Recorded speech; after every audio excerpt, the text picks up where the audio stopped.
안녕하십니까? 이번 시간에는 IDF와 IDF DD에 대해서 배워보도록 하겠습니다. 목차는 다음과 같이 진행이 되겠습니다.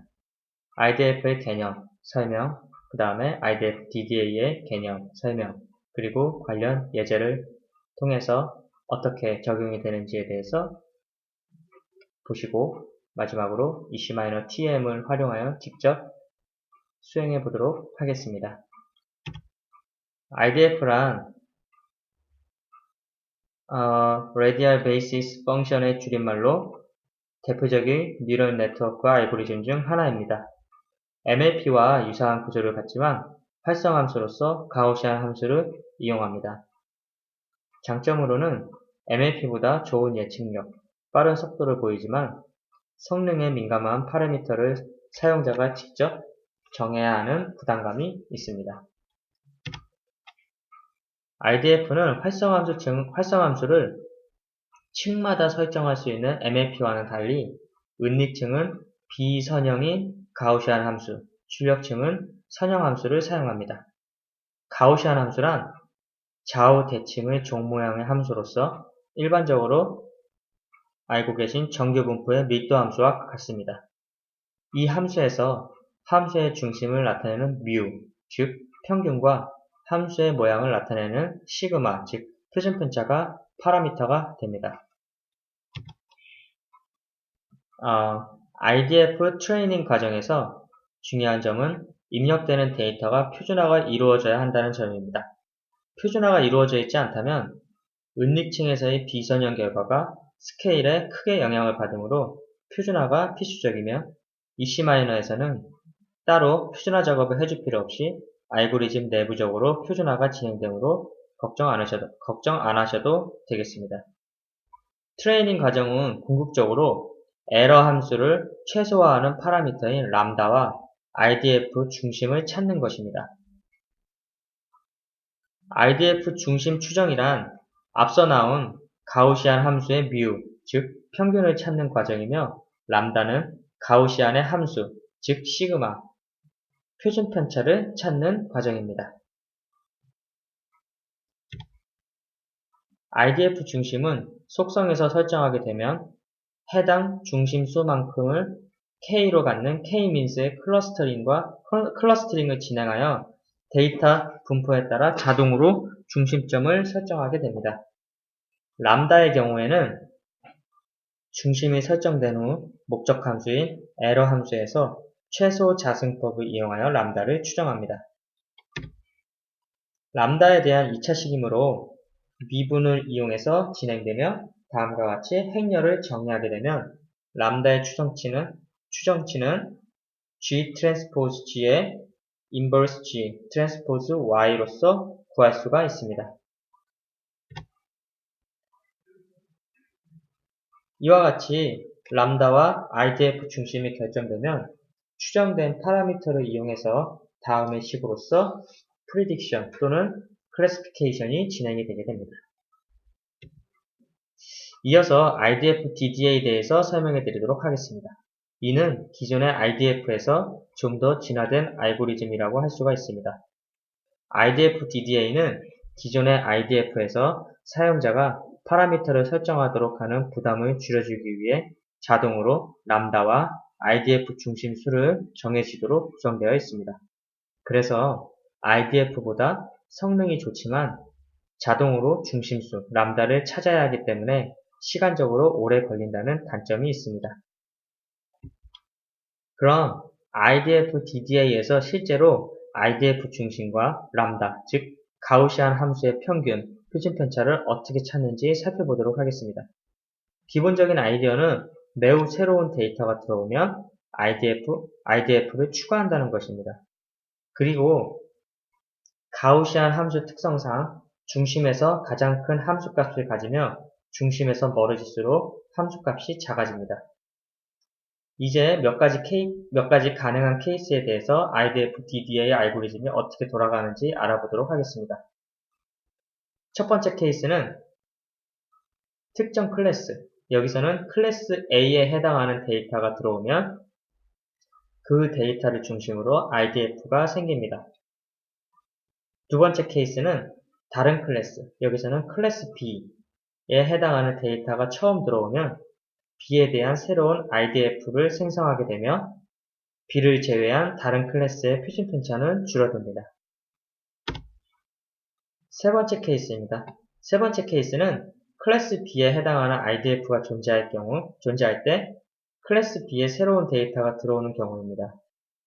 기존에 있던 클래스 B의 IDF 중심과 크게 멀어지지 않는 경우, 즉 정해진 설정치인 세타 플러스 값보다 큰 가우시안 함수 값을 가질 경우 기존의 IDF의 가중치가 증가합니다. 만약 케이스 4처럼 기존의 클래스의 값이 들어왔을 때 그 데이터에 대한 가우시안 함수 값이 세타 플러스보다 작으면 그 데이터를 중심으로 하는 새로운 IDF를 생성합니다.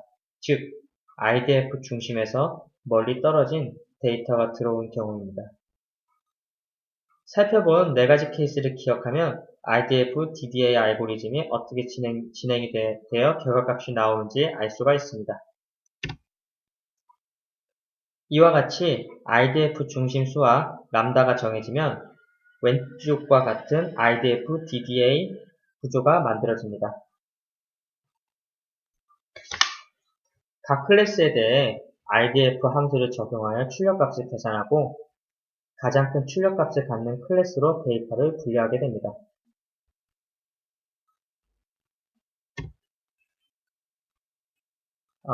예제로서 IDF DDA의 예제 데이터로는 다른 분류 알고리즘과 동일하게 젊은 뱅크 데이터를 사용하였습니다. 1000명의 고객 중 우량 고객 700명, 불량 고객 300명이 존재하는데 당좌 부자 상태, 대출 상환 기간, 신용거래 내역 등 고객 정보를 이용해 신용 우불량 여부를 예측하는 것이 목적입니다. 즉, 두 알고리즘의 동일한 예제를 사용하여 두 알고리즘의 차이를 살펴보도록 하겠습니다. 우선 아래의 그림과 같이 스트림이 구성하고 모델링 전 전처리에 대해서 설명하도록 하겠습니다. 우선 일반적으로 필터 노드와 형태 변경 노드를 모델링 노드를 붙이기 전에 이용하여 전처리를 진행합니다. 필터 노드에서는 분석 시 사용된 변수의 선택이 가능하고 혹은 사용되지 않은 변수의 제거가 가능합니다. 형태 변경 노드에서는 우리가 종속 변수로 사용될 변수를 종족 변수로 바꿔주고 이를 이산형으로 변경하여 줍니다.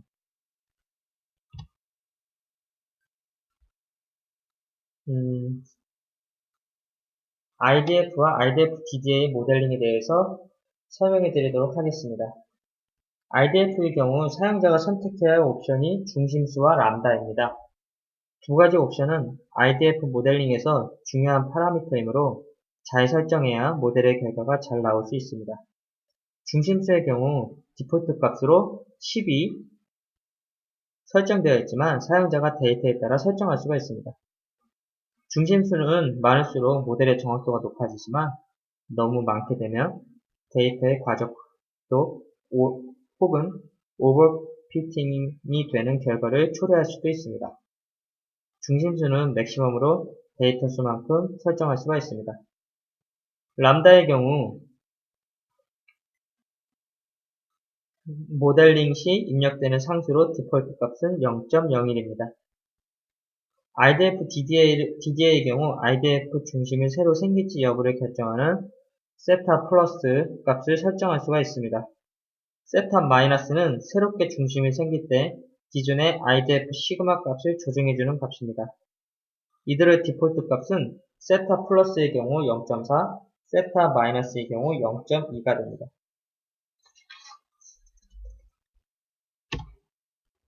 IDF의 모델 정보에서는 중심에 대한 정보를 확인할 수가 있습니다. 사용자가 모델 옵션에서 중심수를 선택하게 되면 그에 해당하는 K-means 알고리즘이 실행되며 최종 RBF 중심의 좌표를 확인할 수가 있습니다. IBF DDA의 경우 중심의 수를 자동으로 찾아주는 기능을 갖고 있으므로 데이터에 따라 최적의 중심수를 찾아줍니다.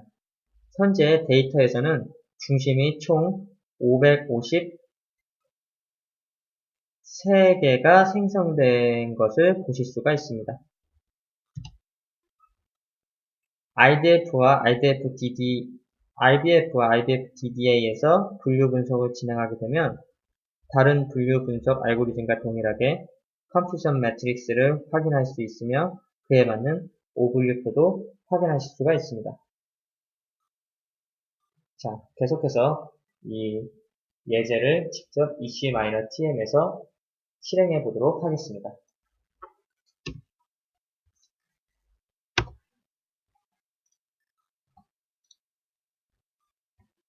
자, 먼저 데이터를 보겠습니다. 이렇게 신용 우분량과 관련된 데이터들이 존재하게 됩니다. 리스폰스 1, 0. 자, 형태 변경해서 먼저 우리가 예측하고자 하는 것을 이 리스폰스를 종속 변수로 그리고 이산형으로 분류 분석이기 때문에 이산형으로 반드시 바꿔줘야 합니다. 그리고 필터에서는 이 옵저블 넘버, 이 사용되지 않을 변수를 제거해주게 됩니다. 먼저 IDF를 실행해 보도록 하겠습니다. 화면 표시를 연결한 이후에 실행을 시키시면 이렇게 예측값이 추가가 되게 되어 있습니다. 또한 IDF DDA 역시 실행을 시키면 다음과 같이 예측값이 나오게 됩니다. 그러면 이 두 분석을 실행하였을 때 생성되는 모델링 노드들을 화면으로 끌고 와서 클릭한 이후에 먼저 IBF 모델 보고서를 클릭하시면 다음과 같은 제너럴 인포메이션과 모델 인포메이션을 통해서 아까 설명드린 부분에 대해서 확인하실 수가 있습니다. 또한 IBF DDA의 모델 보고서를 클릭하시면 이 또한 역시 제너럴 인포메이션과 모델 인포메이션을 통해서 이렇게 중심점이 553개고 이렇게 분류 정확도를 나타낼 수 있는 이런 분류 예측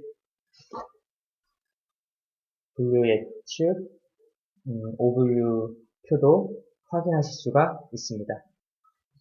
이상으로 IBF DDA 알고리즘에 대한 교육을 마치겠습니다. 감사합니다.